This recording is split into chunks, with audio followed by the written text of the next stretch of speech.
डर लगते थे दादा इसमें के हेड कभी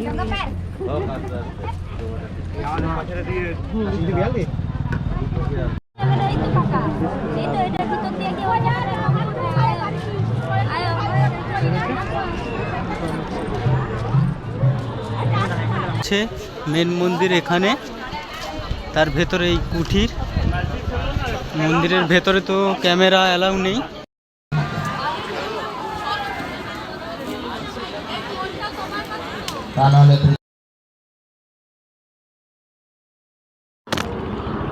তো রাধে রাধে বন্ধুরা, তোমরা সবাই কেমন আছো? আশা করি ভালো আছো, আমিও ভালো আছি।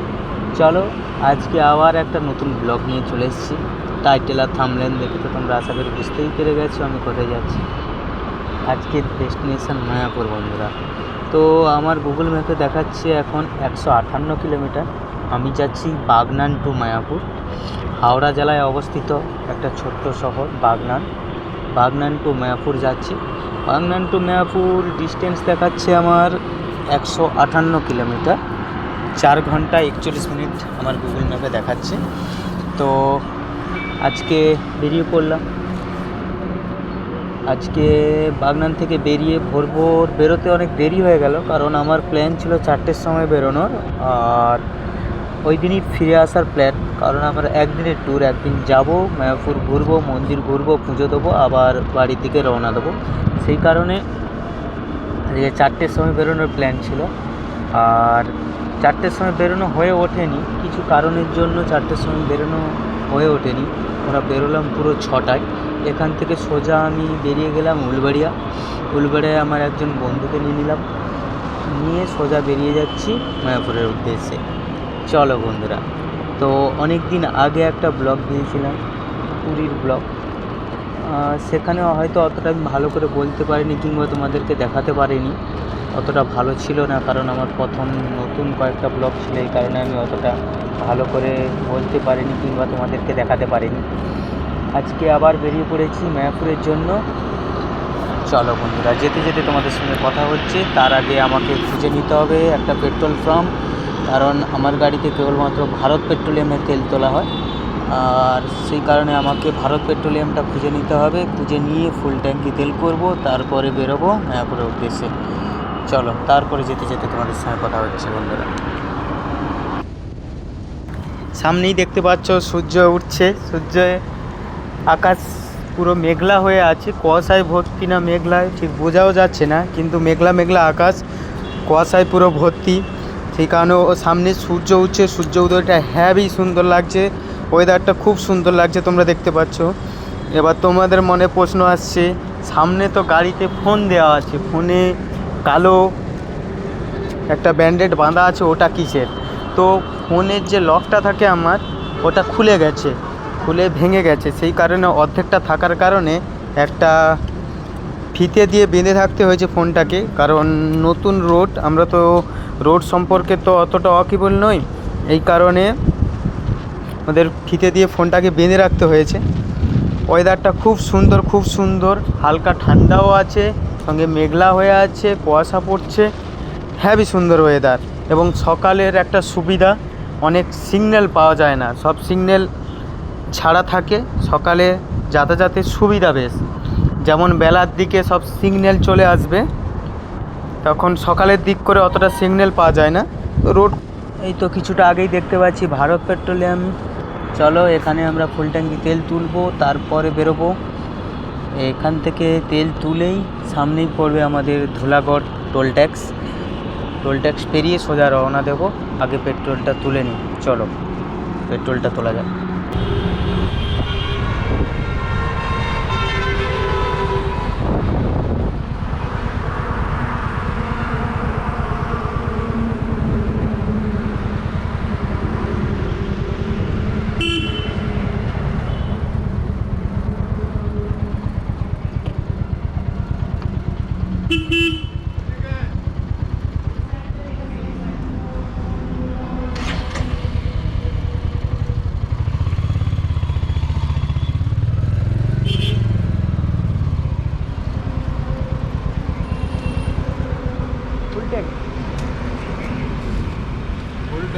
ফুল ট্যাঙ্ক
তেল তোলা হয়ে গেল, চলো এবার রওনা দিচ্ছি।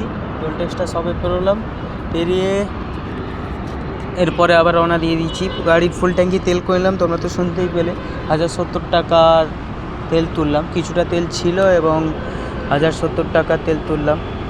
ওই সামথিং 9 লিটার মতো তেল হয়েছে। আর এরপরে কিছুটা এগোনোর পর ডান দিকে হাওড়া। আমরা হাওড়া না ঢুকে সোজা বেরিয়ে যাব ডানকুনি রোডে। ডানকুনি পেরিয়ে কল্যাণী পেরিয়ে সোজা বেরিয়ে যাব মায়াপুরের উদ্দেশ্যে।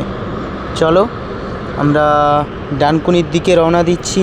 ডানকুনি পেরিয়ে তারপরে কল্যাণীর দিকে রওনা দেবো, সেখান থেকে সোজা মায়াপুর। আর আজকে তো দেখতে পাচ্ছ প্রচুর কুয়াশা। এত সকালে বেরোলাম, এখন প্রায় 6:30 পৌনে 7টা বাজে। তো সকালে বেরোনোর পরও এখনও কুয়াশা ছেয়ে আছে, যেন ভর্তি হয়ে আছে। রাস্তা দূর দূর পর্যন্ত দেখা যাচ্ছে না, কাছাকাছি দেখা যাচ্ছে। এরপরে চলো যেতে যেতে তোমাদের রাস্তাঘাট দেখাচ্ছি। এবং তোমাদেরকে তো আগেই বলেছিলাম যে ওয়েদার খুব সুন্দর। তো কিছুটা আরও পথ অতিক্রম করার পর সামনে আমরা সূর্য উদয় ভালোভাবে দেখতে পাচ্ছি। কুয়াশাটা আগের থেকে অনেকটা কমেছে, অতটা মেঘলা নেই, সেই কারণে আমরা সূর্য উদয়টা ভালোভাবে দেখতে পাচ্ছি। অনেক দিন পর সকালেই সূর্য উদয় দেখলাম।